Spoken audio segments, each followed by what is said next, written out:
Well, an Emmy Award-winning composer and pianist has embarked on a nationwide musical tour with the goal of performing in every cancer center in the country. He has been honored for his musical talents, and then one day, too heartbroken to play anymore, the music stopped.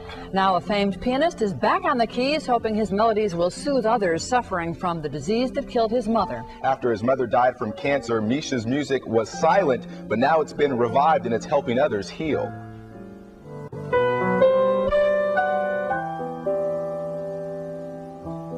He plays for her, but it didn't used to always be this easy. Emmy Award-winning pianist Misha Segal performs a tune he thought he would never play again. It was back in '95 when the famed pianist composed a series of melodies, a manuscript written for his mother after she was diagnosed with lung cancer. 6 years later, Elizabeth Segal died on Mother's Day, and slowly so did the music. Misha's world turned gray. His mother's music became too hard to play. I didn't write, I didn't play. But today, for a gathering of cancer patients and survivors, the music almost forgotten is brought back to life, key by key. My mother was my best friend. We've been friends for many, many years, longer than anybody else, of course. And she was my greatest supporter and inspiration and everything. It was not just a mother-son relationship. Having already achieved a long list of accomplishments, Segal is now on a unique nationwide tour.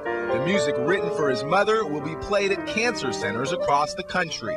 It was wonderful. I love the piano and I love to hear him play, and I like the reason he's playing. Nice to have someone that can come and share this with everybody and have some real feeling for it. Now back at center stage, Misha hopes to bring the music that once comforted his mother to others in pain. I'm very pleased that I'm actually doing something, that I'm contributing. A tribute to honor the woman who inspired him, the mother he still plays for. When my mother got sick, one of the things that I did for her, I took off work and everything, just took care of her. I played for her. I played the same type of music that I would improvise, and she used to tell me that it does something for her. And well, I told her, "You are my mom. Of course, you know anything I play." She said, "No, if you played the tuba, I'd ask you to go to the train station and play there." No, she said, "No, it does something to her spirit. It does something to alleviate the pain and to forget about it." And it's very interesting because she used to always tell me that things happen for a reason, even if they, at the moment, don't seem logical. Eventually, the reason is revealed. After she passed, I was devastated.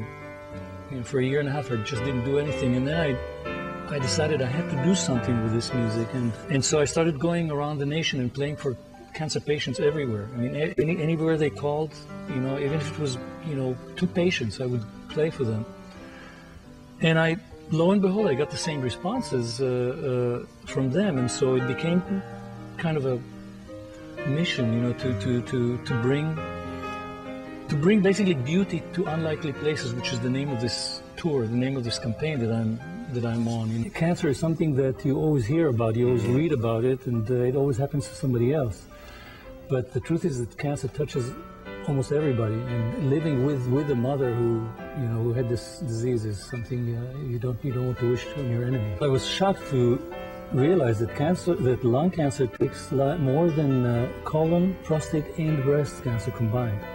And I think there's a stigma to lung cancer, but you could avoid it if you didn't smoke. But it's really, it shouldn't be that way, because a lot of people who smoked in youth and didn't know anything about it, of course. You look at all the old movies, you know, Betty Davis, right. Humphrey Bogart, they smoke a little, they just didn't know. I usually play a tune and then I basically tell stories about my mother. She's the inspiration for this whole thing. She was an incredible woman. She was, as a young lady, as a teenager, she was Austria's ping pong champion. And she had to escape in '39 because of the Hitler and the Holocaust and all that. And she lost her parents, and she started a whole new life in Israel, and spoke 6-7 languages, and traveled all over the world, and she was kind of like Rita Hayworth. She was a beautiful woman. I have to say something.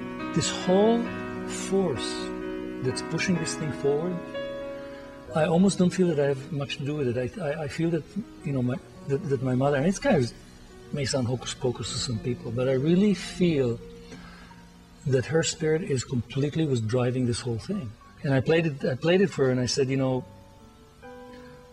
I don't know how I'm ever going to be able to play this again if you're not around, because this is.